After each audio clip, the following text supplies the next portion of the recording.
News is brought to you by Bhushan Jewellers. Confuse सरकार सिद्ध हो रही है प्रदेश की सुक्खू सरकार। त्रिलोक कपूर प्रदेश महामंत्री भाजपा।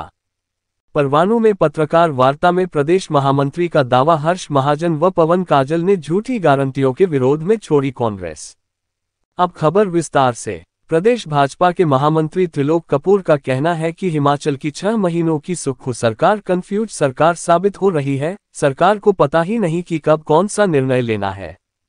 इसके चलते पिछले 6 माह में कांग्रेस अपनी एक भी गारंटी धरातल पर पूरी नहीं कर पाई है। उन्होंने कहा कि चुनावों से पूर्व गारंटियों को लेकर हुई एक बैठक में तब कांग्रेस के कार्यकारी अध्यक्ष हर्ष महाजन व पवन काजल ने इन झूठी गारंटियों का विरोध किया था, परंतु इसको लेकर कांग्रेस अपनी झूठी गारंटियों से पीछे नहीं हटी, तो मजबूरन हर्ष महाजन व पवन काजल को कांग्रेस छोड़नी पड़ी थी। उन्होंने कहा कि प्रदेश कांग्रेस में जिस तरह की परिस्थितियां चल रही है उसमें तय है कि आने वाले समय में हिमाचल में भी महाराष्ट्र की तरह अजित पवार व प्रफुल्ल पटेल जैसे नेता आगे आ सकते हैं। त्रिलोक कपूर परवाणू में एक पत्रकार वार्ता को संबोधित कर रहे थे। इस पत्रकार वार्ता में उनके साथ पूर्व स्वास्थ्य मंत्री डॉक्टर राजीव सैजल, प्रदेश भाजपा उपाध्यक्ष रत्नपाल, प्रदेश भाजपा सचिव डॉक्टर डेजी ठाकुर, जिला सोलन भाजपा अध्यक्ष आशुतोष वैद्य, पूर्व विधायक लखविंदर राणा भी उपस्थित रहे। आइए जानते हैं क्या कुछ कहा प्रदेश भाजपा महामंत्री त्रिलोक कपूर ने। मित्रों को मेरा सादर नमस्कार और आपका स्वागत भी। हमारे बीच में जैसा कि आशुतोष जी ने कहा है कि हमारे पार्टी के वरिष्ठ नेता और पूर्व सरकार में रहे हमारे मंत्री आदरणीय डॉक्टर राजीव सैजल जी, पार्टी के प्रदेश के उपाध्यक्ष आदरणीय श्री रत्नपाल जी, और इस हमारे संगठन जो जिला है प्रशासनिक वो लोग, यहाँ के हमारे जिला पार्टी के अध्यक्ष आदरणीय आशुतोष जी, और यहाँ पर हमारे पार्टी के सभी वरिष्ठ साथी भी उपस्थित हैं। आज मैं यहाँ पर जिला सोलन के परवाणू में आया हूँ और मुझे लगा कि अगर मैं प्रदेश सरकार की प्रशंसा ना करूँ तो मुझे लगता है कि ये मेरा प्रवास पूरा नहीं होगा। मित्रों, हम सब जानते हैं कि पिछले 6 महीने से हिमाचल प्रदेश की सुखविंदर सिंह सरकार पूरी तरह कंफ्यूज सरकार के रूप में सिद्ध हुई है। और उसका कारण क्या है? उसका यही कारण है कि जब ये लोग सत्ता में आने की तैयारी कर रहे थे और इन्होंने जिस प्रकार से लोगों को गुमराह करने के लिए झूठी गारंटियों की रचना की है, उन गारंटियों को जमीन में उतारने पर अब इनकी जो परेशानी है वो तेजी से बढ़ रही है, क्योंकि व्यवहारिक ही नहीं थी। और हम सब जानते हैं कि इनके उस समय के कार्यकारी अध्यक्ष श्री हर्ष महाजन जी और दूसरे कार्यकारी अध्यक्ष श्रीमान पवन काजल जी, जिस प्रकार से उन्होंने हमें जानकारी दी है कि जब उस गारंटी की बैठक में वो लोग भी सम्मिलित थे और उन्होंने जब प्रश्न किया कि इस प्रकार की गारंटियों को जमीन पे उतारने के लिए बहुत बड़ी आर्थिक ताकत की जरूरत है और ये व्यवहारिक ही नहीं है, तो उस समय हिमाचल प्रदेश के प्रभारी चुनाव के और छत्तीसगढ़ के मुख्यमंत्री महोदय ये कहते हैं कि सरकार तो वैसे भी आपकी बननी नहीं है, लेकिन गारंटियां इस प्रकार की घोषणा करने में क्या कठिनाई है। और मजबूरन जब उनको लगा कि ये कांग्रेस की टीम मानने वाली नहीं है तो श्री हर्ष महाजन जी को और श्री पवन काजल जी को कांग्रेस से किनारा करना पड़ा। उनको ये मालूम था कि ये चीजें जो है व्यवहारिक तौर पर सही नहीं है और आने वाले समय में जनता उनको पकड़ेगी। अब हिमाचल प्रदेश की 23 लाख ऐसी हमारी माता और बहनें हैं जिनको इन्होंने 1500 रुपए की पेंशन के रूप में एक योजना दी थी कि हम 18 साल से लेकर 59 साल तक जो मेरी ऐसी माता और बहनें, हम उनको पेंशन हर महीने देंगे। अगर हम 23 लाख बहनों की पेंशन का अगर हम योग करें तो एक वर्ष के अंदर लगभग 4,000 करोड़ बजट का प्रावधान करना पड़ेगा, तब 23 लाख बहनों को पेंशन की ये सुविधा मिलेगी। जो व्यवहारिक ही नहीं है। और इस प्रकार से जो अन्य जो गारंटियां दी है उनका भी यही हाल है।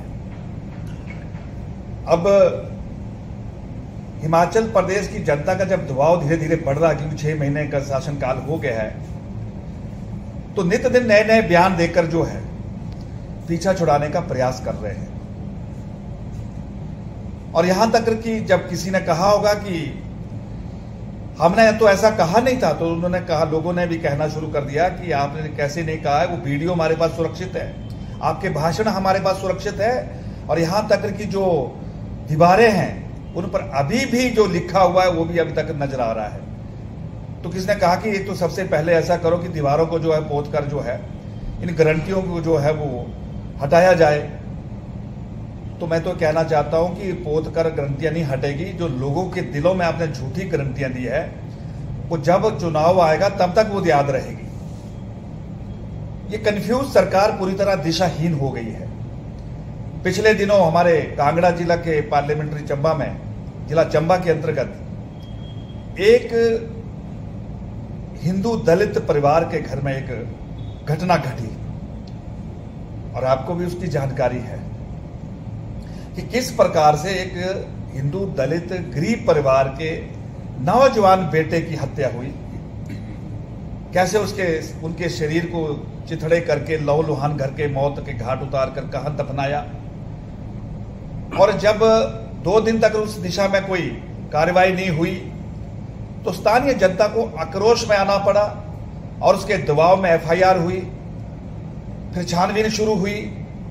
फिर तीसरे दिन जो है वो उनके शरीर के वो चिथड़े कहां नाले में दफनाए थे वो वहां पर मिले। और उस घटना ने चंबा को नहीं, पूरे हिमाचल प्रदेश को, पूरे देश को हिलाकर रख दिया। किस प्रकार से वो हत्या हुई है। लेकिन दुर्भाग्य क्या है, आपको जानकर ताज्जुब होगा कि उस परिवार के 10-13 में हिमाचल प्रदेश की सरकार के किसी भी व्यक्ति को, चाहे वो मुख्यमंत्री हो, उप मुख्यमंत्री हो, मंत्री हो, विधायक हो या संगठन के लोग हो, उनके घर में सांत्वना देने के लिए समय नहीं मिला, रहनी हुई। लेकिन एक बहुत बड़ा रहस्य था कि ऐसा क्या कारण है कि इतनी बड़ी एक हिमाचल प्रदेश के अंदर घटना, जिसको राष्ट्रीय चैनल ने भी दिखाया है, लेकिन उसकी सच्चाई क्या थी? उसकी सच्चाई यही थी कि उनको दिल्ली से परमिशन नहीं थी, क्योंकि जो आरोपित परिवार था वो एक मुस्लिम परिवार था। यह बिल्कुल सच्चाई थी। और अगर दिल्ली से परमिशन मिलती और वो लोग वहां चले जाते तो इनको वोट बैंक खिसकता हुआ नजर आ रहा था। इस प्रकार की प्रदेश की कांग्रेस पार्टी की सरकार, जो ये कहती है बेंगलोर में और रायपुर में कि हम 97% हिंदुओं के प्रदेश की जनता को हराकर वहां पर आए हैं, इसका मतलब क्या था? इसका मतलब यह है कि ये इस प्रकार की जो उन्ना की घटना और चंबा की घटना उसका जीता जागता उदाहरण है। तो मित्रों, मैं इसलिए कह रहा हूं, मैंने शुरू में कहा कि ये कंफ्यूज सरकार और दिशाहीन सरकार कितना समय आगे चलेगी, ये संशय बरकरार है। मुझे पिछले दिनों पालमपुर में एक पत्रकार कह रहे थे कि महाराष्ट्र की घटना को लेकर क्या हिमाचल प्रदेश में भी प्रफुल्ल पटेल और अजीत पवार हो सकते हैं? मैं कहा क्यों नहीं हो सकते हैं। जिस प्रकार से हिमाचल प्रदेश की कांग्रेस पार्टी के अंदर जो घमासान मचा हुआ है, उसका नुकसान कांग्रेस पार्टी को तो होगा ही, हिमाचल प्रदेश को भी होगा, और हो रहा है। एक छल करके हिमाचल प्रदेश की सत्ता में आकर आज प्रदेश की क्या स्थिति बना दी है। जिस भी क्षेत्र में आप देखिए, जो पूर्व में जयराम ठाकुर जी की सरकार में जो विकास कार्य जहां छोड़े थे, आज भी वही थमे हुए हैं, वही जाम हो पड़े हुए हैं, 1 इंच भी आगे नहीं बढ़ पाए हैं। मैं इसलिए कहना चाहता हूं कि ये हिमाचल प्रदेश का दुर्भाग्य है कि कांग्रेस ने छल से सत्ता में आकर जो कब्जा किया है, और ये तय है कि जिस छल के साथ, जिस झूठी गारंटियों के साथ हिमाचल प्रदेश में आने का रास्ता बनाया है, वो झूठी गारंटियां ही कांग्रेस सरकार का पतन होगी। आने वाले समय में लोकसभा चुनाव में भारतीय जनता पार्टी पूरे सजगता के साथ हर कार्यकर्ता घर द्वार जाकर मोदी जी की योजना को पहुंचा रहा है, ताकि ये कांग्रेस वाले लोग द्वारा कामयाब ना हो। लगातार आपने देखा होगा कि पूरे प्रदेश के अंदर जिस तरह राष्ट्रीय स्तर पर महाजनसंपर्क अभियान जो है वो घर द्वार पहुंच रहा है, उसी क्रम में हिमाचल प्रदेश भी हर छोटे से छोटा और बड़े से बड़ा कार्यकर्ता नरेंद्र भाई मोदी जी की पिछले 9 वर्ष की जो उपलब्धि है उनको लेकर पहुंच रहा है। और ये तय है कि आने वाले समय में हिमाचल प्रदेश में फिर चारों की चारों सीटें भारतीय जनता पार्टी की झोली में जाएगी। इस संभावना को कोई नकार नहीं सकता, ये मैं आज आपके बीच में कहना चाहता हूँ। अगर आपके मन में कोई और विषय होगा तो आप अपनी बात कर सकते हैं।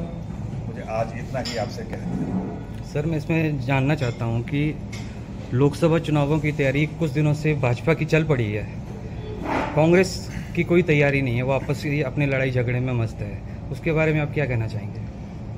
मुझे तो अमित जी ये लगता है कि कहीं लोकसभा का चुनाव भारतीय जनता पार्टी के मुख्यमंत्री के कार्यकाल में ना हो। जो हिमाचल प्रदेश में जिस तरह की कांग्रेस की स्थिति बनी हुई है, और मैं तो सच में इस बात को उनकी प्रशंसा करता हूं हिमाचल प्रदेश के मुख्यमंत्री को, कि जो वीरभद्र जी के नेतृत्व में, जब वीरभद्र जी हिमाचल प्रदेश का नेतृत्व कर रहे थे और जब श्री सुखविंदर सिंह सुक्खू के साथ जो उनका व्यवहार रहा होगा, जो उनकी राजनीतिक स्थिति रही होगी, सुखविंदर सिंह सुक्खू मुझे लगता है कि जो वर्तमान दौर है उस स्थिति से भूले नहीं है। जिस तरह से वीरभद्र समर्थकों को वो चुन चुन कर जो ठिकाने लगाने का काम कर रहे हैं, और जिस तरह से अपने उस वक्त के बुरे वक्त के साथी रहे हैं, उनके साथ याराना निभा रहे हैं, तो स्वाभाविक है कि फिर पिछाड़ उस परिवार में क्या होगा?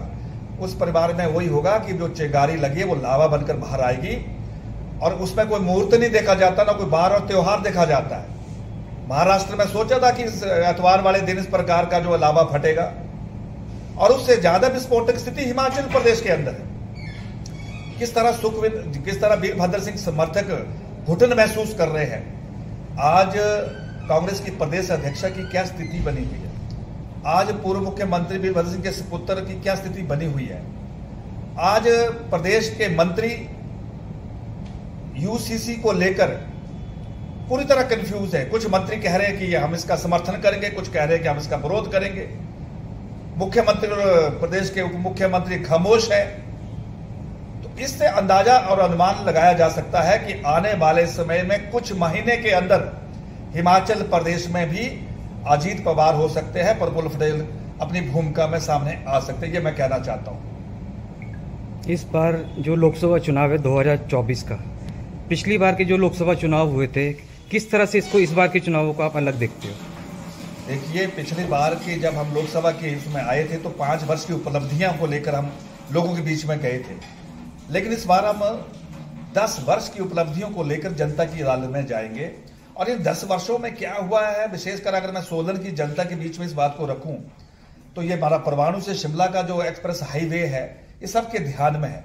इसी प्रकार से जो बड़े बड़े, चाहे वो हमारा कीर्तपुर से मनाली का 4 लेन है, चाहे हमारा एम्स है, चाहे हमारा पठानकोट से मंडी 4 लेन है, एक से एक बड़ा जो निर्णय हिमाचल प्रदेश के विकास में हुआ है वो मोदी जी के 10 वर्षों में हुआ है। और निश्चित तौर पर जब देश का निर्णय होगा तो फिर हर बच्चा हर हमारा यहाँ का जनमानस मोदी जी को अपना आशीर्वाद देगा। और अमेरिका के प्रवास ने सब चीजें जो है वो स्पष्ट कर दी है। आपका बहुत बहुत धन्यवाद। सम्मानित त्रिलोक कपूर जी पार्टी के बहुत वरिष्ठ नेता हैं और संगठन को लेकर के उनका बहुत बड़ा अनुभव है। हमारे प्रदेश के माननीय महामंत्री भी हैं।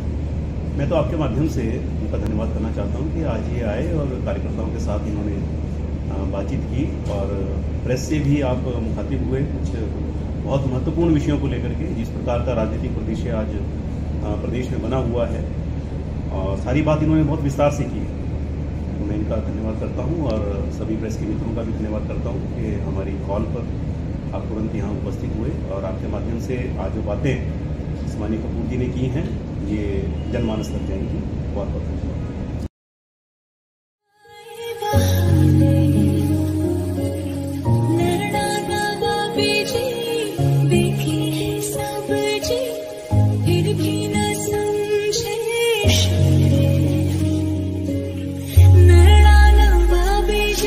समझे हीरो हीरो